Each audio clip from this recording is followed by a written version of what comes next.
Insulators. We are here outside of Tampa with Attic Queen, and we are at her lair. So Queen's quarters. Yes. Welcome to the second podcast with her.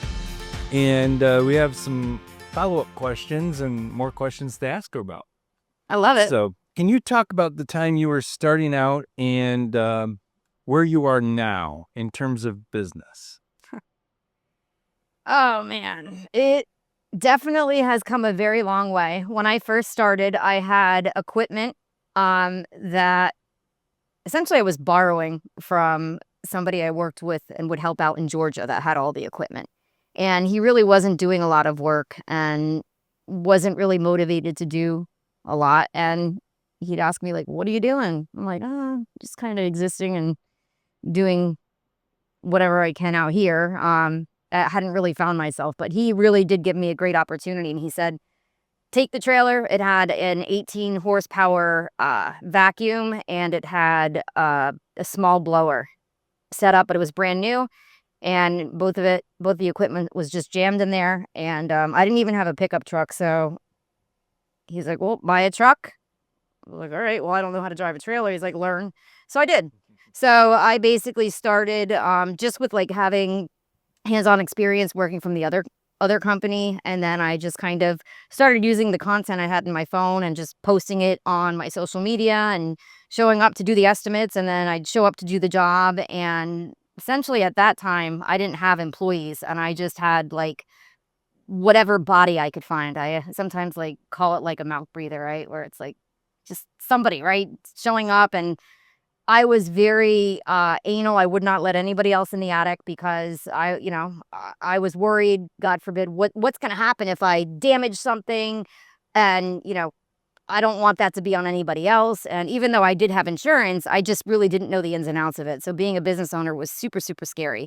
And then I started doing more jobs and all that. So, back then I might have only done like 4, maybe 5 jobs a month, but I had no overhead. Again, the equipment I had, I didn't, I would occasionally like help out with the payment here and there.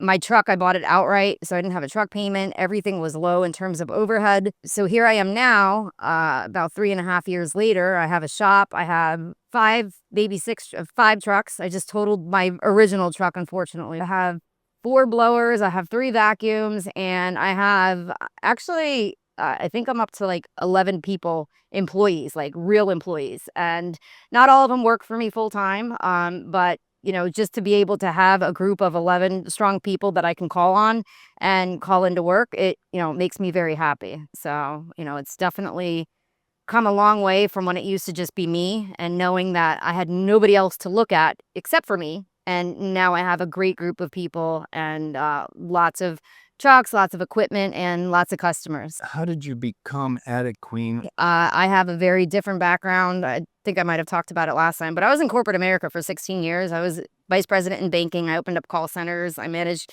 people. I sold, and I had met the owner of an insulation company, worked for him for a year. And, I started out just kind of being like his assistant and helping out in the office because I was concerned of, going through drywall. He's like, oh, if you go through a ceiling, I'll pay for the first one, but everyone after that, you got to pay $250. I just started doing little projects, and people would call out of work. Oh, hey, so-and-so called out, pay extra $150 to go fill the hopper and drive the truck there. Do this, do that.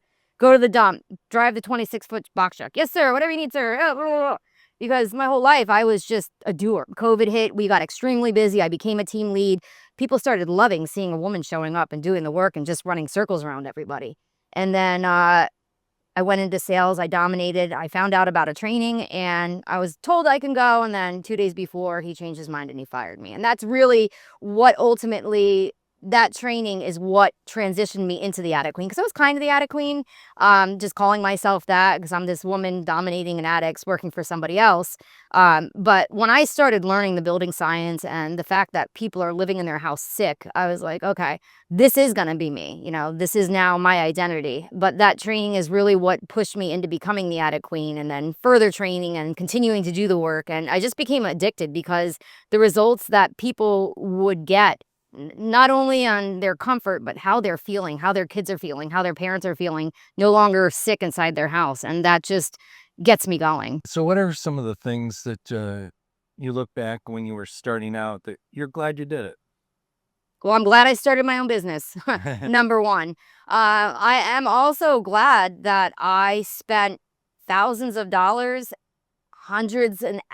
of hours learning. That allows me to connect better and understand truly what my customers' problems are, because I can assure you, adding insulation is not going to solve people's problems. It might help them a little bit with comfort, and especially if most homes, like in Florida, a lot of homes only have 2 to 3 inches of insulation. So it's like that's barely going to do anything for you when in the afternoon time it's 170 degrees in your attic and it's only got to go through a couple inches of insulation.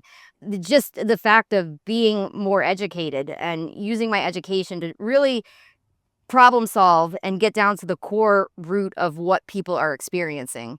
The other thing I'm also very happy about is that when I started working in attics hardcore, again, in the very beginning, I might have only did like 5, 6 jobs a month because it was just me with no overhead.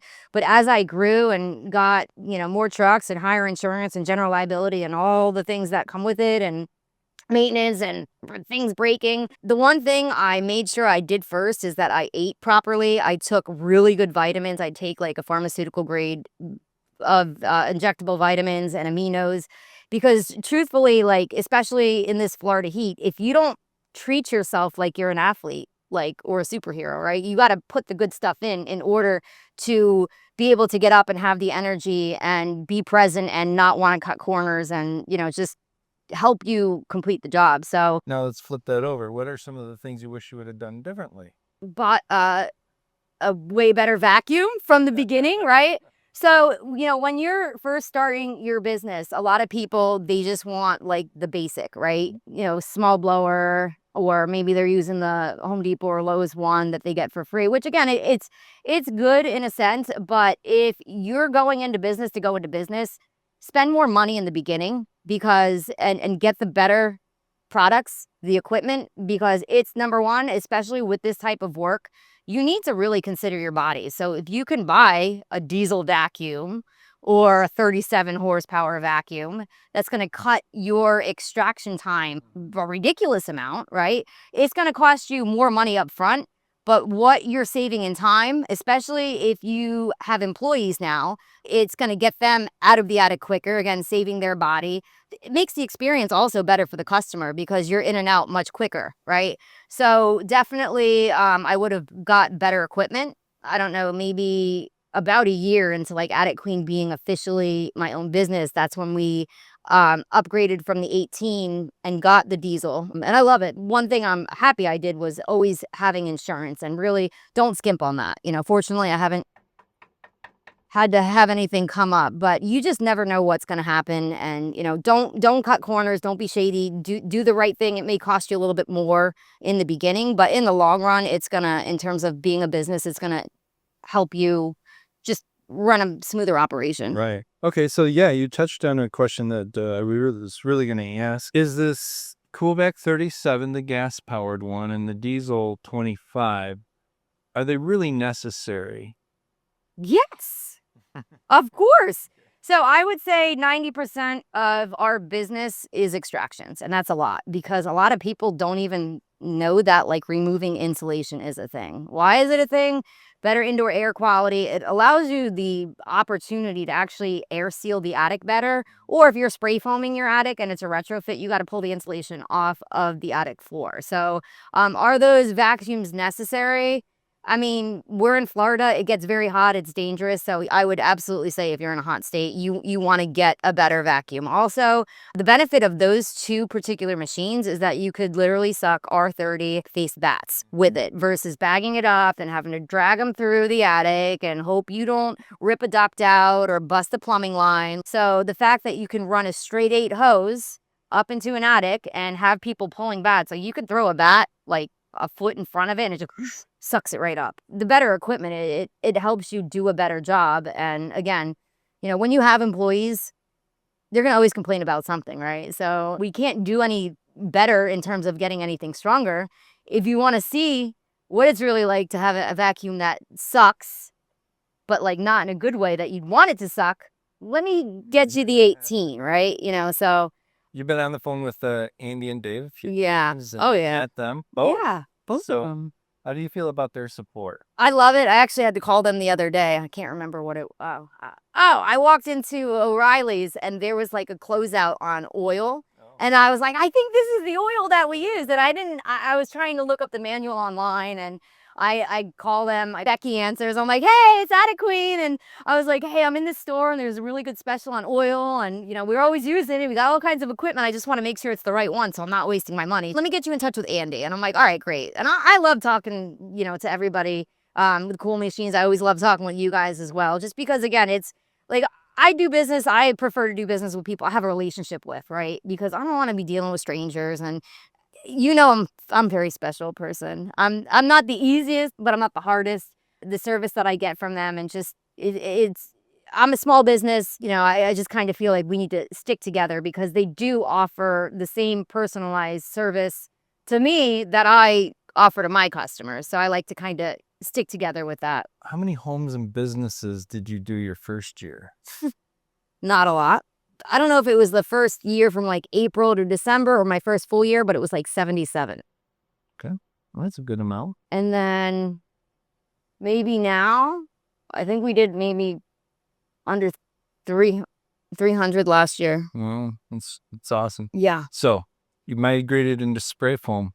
I did. What got you going that direction? I like to educate my consumers, right? My homeowners on all the available products. The reason why I ended up going into spray foam is that I wanted to be that person that came in and educated the homeowner, like, look, this is what you have going on in your house. These are the issues that I see, and these are your options. This is option 1. Adding. This is option 2. We're going to remove everything. We're going to air seal. We're going to install fiberglass. It's going to be a more expensive option, but you're going to get much better results, better indoor air quality. Option 3 is spray foam. And I wanted to be that contractor that's going to say, I'm not going to tell you this product's better than this product, then this product is better than this. I want the homeowner to take the information that I gave them. They could then make the decision based on their budget, their needs, their family. But I don't want to just limit myself. Sure. Absolutely. Educating them and giving them the options to make. So let's wrap up with this. You've taken a lot of classes and you've gotten a lot of education and certifications on certain things. How has that gone for you, and what are the benefits to getting certified? The benefits to getting certified is that, like, I literally have a certificate, right? And I have several of them, but honestly, other benefits include the network I have. Just like I have a great network with you, and I have a great network with Cool Machines. BPI, I mean, they've been great resources. Just being able to pick up the phone and call them whenever I have issues or questions, or they connect me with a local school, local instructors. But, also the network that you have access to, where I could, if I have a customer that found me on the internet and they're like, oh my gosh, we love what you do, but you're so far. It's like, okay, great. Well, I want to help people, right? If they're contacting me, they found me some way and there's a reason for it. So I can go on the BPI website and find a certain area and find like somebody that holds a certain certification that I know is going to be able to help them. So, having a network of people nationwide that I can connect with, also just knowing there's so many courses out there, because like when you stop learning, you kind of like die inside, right? So it's like, all right, what's the next thing I'm going to do, right? So I'm a building analyst right now. It's one of my certifications, and I'm certified in blower door. What that training's done for me is it's built my confidence. It's allowed me to have better conversations with homeowners. It's allowed me to book more jobs. It's allowed me to grow my business. It's definitely something that I feel everybody should, at the very least, should understand building science principles. That's the very basic course of that BPI offers. Because if you don't understand how the house works together as a system and how you change one thing, how it can affect another, you might be causing problems for people down the line, and it may not be instant, but being smart is a good thing. Sure. So where did you sign up for the BPI courses? So you can go on BPI and see what courses are available. Once you click through further, it'll tell you like if you want to search a certain area of where they're offering. Thank you, Ada Queen. Thank you. Always enjoy coming down here and visiting. Glad you. to be here. I get very excited when you come. So Yeah, I got a whole list of things for you to help me out with. great. Let's get to it.